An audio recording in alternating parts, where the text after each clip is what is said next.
bahwa Islam adalah Islam. Tidak mungkin menyamai demokrasi dan tidak ada juga istilah demokrasi Islami. Kalau ada demokrasi Islami, nanti ada pacaran yang Islami. Kalau ada pacaran yang Islami, nanti ada maling yang Islami. Kalau ada maling yang Islami, nanti ada pelacur yang Islami.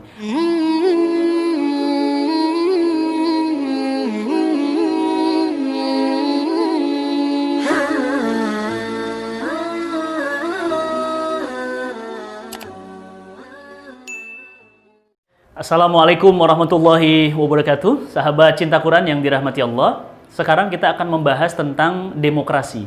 Sebuah pembahasan yang tidak mungkin selesai dalam satu tayangan ini. Tetapi paling tidak tayangan ini menggambarkan dari mana dan mengapa umat Islam hari ini bahkan mencintai dan memperjuangkan demokrasi. Sahabat cinta Quran yang dirahmati Allah, sejarah munculnya demokrasi adalah masa kegelapan Eropa, di mana dominasi gereja dengan penguasa berkolaborasi menindas rakyat. Semua atas nama gereja, semua atas nama Tuhan. Maka kemudian muncullah tokoh-tokoh pemikir mereka yang sudah mulai berpikir bahwa ini ada upaya untuk memisahkan gereja dari negara. Bahwa gereja adalah wilayah suci dan politik adalah wilayah kotor. Sehingga jangan bawa-bawa agama dalam urusan politik. Lantas, agama hanya urusan Tuhan, gereja adalah urusan Tuhan, dan politik urusan manusia. Maka muncullah ide yang disebut dengan Vox Populi, Vox Dei. Suara rakyat itu adalah sejatinya suara Tuhan. Mengapa demikian? Karena rakyat pasti menginginkan kebaikan untuk diri mereka.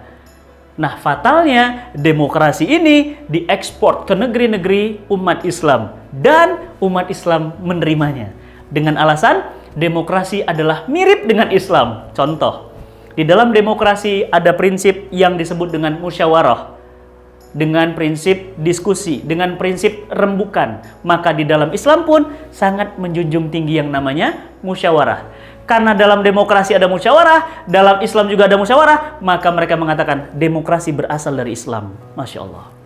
Oleh karena itu, benarkah demokrasi berasal dari Islam? Tentu mari kita kaji apa perbedaan demokrasi dalam pandangan Islam. Yang pertama, di dalam demokrasi, kedaulatan di tangan rakyat. Rakyatlah yang berhak mengangkat penguasa, menurunkan penguasa, bahkan rakyatlah yang berhak membuat undang-undang bagi penguasa untuk mengatur dirinya. Dalam Islam, kedaulatan di tangan Allah. Asyadah li syar'i, bukan li sya'bi, tapi li syar'i. Kedaulatan mutlak pembuat hukum di tangan Allah. Allah Subhanahu wa taala berfirman, "Innil hukmu illa lillah." Menetapkan hukum itu haknya Allah, bukan hak manusia. Maka dalam pandangan Islam berbeda dengan demokrasi. Dalam Islam, hak membuat hukum di tangan Allah, manusia hanya menjalankan hukum-hukum yang berasal dari Allah. Sama sekali tidak dibenarkan membuat hukum untuk diri mereka sendiri. Ini perbedaan mendasar dari demokrasi dalam pandangan Islam. Oleh karena itu, kaum muslimin yang dirahmati Allah, akhir-akhir ini seluruh dunia Islam sangat-sangat bangga dengan demokrasi. Bahkan mereka menyatakan bahwa semakin demokratis negeri kita, maka semakin dekat dengan Islam. Oleh karena itu, kalau memang semakin dekat dengan Islam, pertanyaan saya adalah, mengapa nggak ngambil Islamnya aja? Mengapa kita mengambil yang mirip Islam? Kenapa kita tidak mengambil Islamnya saja? Contoh, kita punya sepatu original. Yang satu mirip original. Pilih yang mana? Original atau yang mirip original? Tentu kita akan mengambil yang original. Oleh karena itu, kaum muslimin, sahabat cinta Quran yang dirahmati Allah, maka mulai hari ini kita menolak demokrasi karena sama sekali tidak berasal dari Islam, bahkan bertentangan secara diametral dengan Islam. Yang kedua, demokrasi sesungguhnya adalah produk hasil akal produk manusia yang mencoba mengatur manusia. Manusia membuat hukum untuk manusia, akhirnya manusia menyembah manusia. Na'udzubillah min dzalik. Ini durhaka yang paling besar.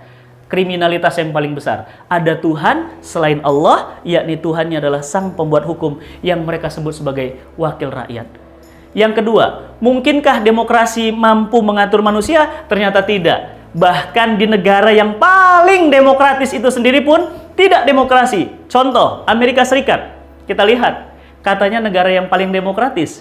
Artinya segala sesuatu kebijakan pemerintahnya harus dirembukkan dulu, harus didiskusikan dulu. Lihat George Bush menyerang Irak, menyerang Kuwait, lihat pemerintah Amerika membombardir negeri-negeri kaum muslimin. Pertanyaannya, apakah dengan berdiskusi dulu di parlemen? Tidak. Hantam saja, baru diskusinya belakangan. Demokratiskah? Tentu tidak. Lihat negeri ini, yang katanya negeri yang selalu meminta pendapat wakil-wakil rakyat. Benarkah menaikkan BBM? Benarkah menaikkan listrik? Selalu mengikuti pendapat Dewan Perwakilan Rakyat atau MPR dengan musyawarah? Tidak. Seringkali kebijakan itu telah diputuskan, baru kemudian didiskusikan. Oleh karena itu, demokrasi selain dia bertentangan dengan Islam, yang kedua, demokrasi adalah ide usang, bohong, dusta demi kepentingan para elit penguasa agar mereka mampu berkuasa. Oleh karena itu, sahabat cinta Quran yang dirahmati Allah, kalau kita mirip demokrasi kita kejar, mengapa demokrasi milik Islam kemudian Islam yang kita tinggalkan, demokrasi mirip Islam kita ambil? Maka sudah sepantasnya hanya Islam yang pantas kita ambil untuk mengatur kehidupan kita. Oleh karena itu, sahabat cinta Quran yang dirahmati Allah, fatalnya negeri-negeri kaum muslimin hari ini lebih ridho diperintah demokrasi daripada kemudian diperintah oleh Islam yang sudah jelas-jelas berasal dari Allah Subhanahu wa taala. Sahabat cinta Quran yang dirahmati Allah, mari fahami fakta demokrasi, fahami fakta Islam. Kita akan menemukan perbedaan mendasar di antara keduanya. Yang kedua, kita mendakwahkan bahwa Islam adalah Islam, tidak mungkin menyamai demokrasi, dan tidak ada juga istilah demokrasi Islami. Kalau ada demokrasi Islami, nanti ada pacaran yang Islami. Kalau ada pacaran yang Islami, nanti ada maling yang Islami. Kalau ada maling yang Islami, nanti ada pelacur yang Islami. Maka Islam adalah Islam, kemaksiatan adalah kemaksiatan, tidak mungkin dicampur baur. Allah Subhanahu wa taala berfirman, wala talbisul haqqa bil batil. Jangan mencampurkan yang hak dengan yang batil, karena yang hak sudah jelas, yang batil juga sudah jelas. Oleh karena itu, sahabat cinta Quran dimanapun Anda berada, mulai hari ini kita tolak apapun sistem peradaban, pengaturan, atau apapun yang berasal dari manusia yang lemah dan tidak menguasai dirinya sendiri. Maka marilah mulai hari ini kita hanya dan hanya mengabdikan diri kita sepenuhnya kepada Allah, karena Allah Subhanahu wa taala lah tempat kita kembali. Semoga bermanfaat. Salam cinta Quran. Assalamualaikum warahmatullahi wabarakatuh.